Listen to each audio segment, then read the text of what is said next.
खेमा बाबा मेला बायतू सिद्ध श्री खेमा बाबा की जीवनी।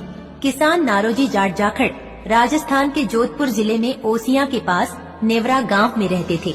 विक्रम संवत 1882 में नारोजी अपने पूरे परिवार के साथ बाड़मेर जिले की बायतू तहसील में आ गए और यहाँ रहने लगे।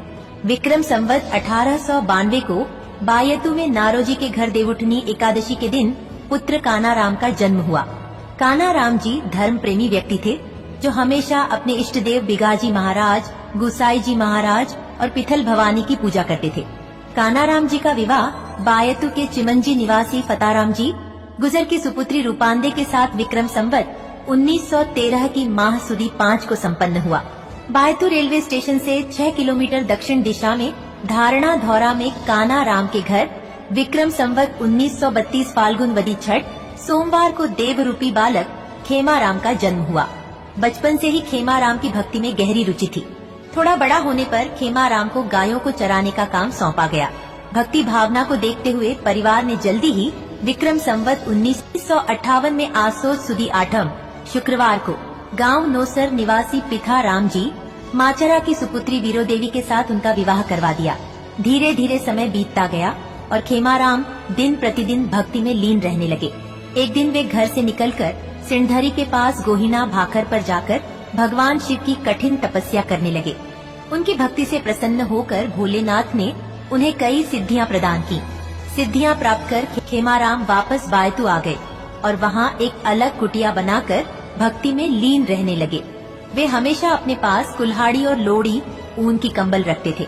एक दिन कतरियासर के सिद्धों की टोली बायतू की ओर आई और रात में जागरण के दौरान जसनाथी सिद्धों के शब्द गायन को सुनकर खेमा बाबा भी वहां चले गए। उस टोली में परमहंस मंडली के साधु राम नाथ जी महाराज थे, जो बेदाग और पिंगल शास्त्र के जाता थे और संस्कृत में डिग्री प्राप्त किए हुए थे। जागरण में शब्द गायन के बाद अग्नि नृत्य हुआ। तब राम नाथ जी महाराज ने खेमा बाबा से कहा, खेमाराम जी, अब आप भी कुछ सिद्धियां दिखाएं। इस पर खेमाराम ने जसनाथी जागरण के धुने को अपनी लोड़ी में समेट लिया। तब रामनाथ जी ने कहा, क्या खेमा सिद्ध हो गए? इस पर खेमा बाबा ने उत्तर दिया, गुरुजी, आप कहें तो सिद्ध ही हूँ। रामनाथ जी ने कहा, आज से तुम्हारा नाम खेमाराम नहीं, खेम सिद्ध होगा। इसके बाद खेमा सिद्ध ने गुरु रामनाथ जी महाराज से गुरु मंत्र लिया और उनसे आशीर्वाद प्राप्त किया। धीरे धीरे खेमा बाबा की प्रसिद्धि चारों ओर फैलने लगी और उन्होंने कई चमत्कारिक सिद्धियां दिखाना शुरू किया। उन्होंने लाला राम जी जानी की मरी हुई बछड़ी को जीवित किया, गीगाई से गोगा जी की मूर्ति लाकर बायतू में स्थापित की और कई अन्य चमत्कार किए। खेम सिद्ध ने अनेक भक्तों को सर्प और अन्य विषैले जीवों के काटने पर ठीक किया और कई भक्तों की मनोकामनाएं पूरी की। खेमा बाबा एक महान महापुरुष थे, जिन्हें लोग भगवान शिव के अवतार के रूप में पूजते हैं।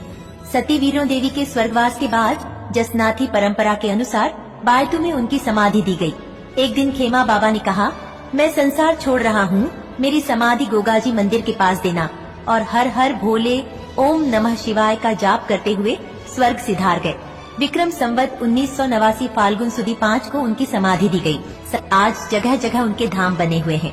जन्म स्थान धारणा धौरा, समाधि धाम बायतू, अरणेश्वर धाम, पालरिया धाम, गोयणेश्वर धाम और अन्य स्थानों पर मंदिर स्थापित हैं। भादवा सुदी आठम के दिन उनके धाम पर मेला भरता है, जहां जो भी दीन दुखी शरण में आता है, बाबा उसकी मनोकामना पूरी करते हैं। खेमा बाबा की इस संक्षिप्त जीवनी को जन जन तक पहुंचाने में सहयोग करें। जितनी जानकारी थी उतनी आपके साथ साझा की है। यदि कोई त्रुटि हो तो क्षमा करें। जय सिद्ध श्री खेमा बाबा धारणा धौरा धाम बायतू।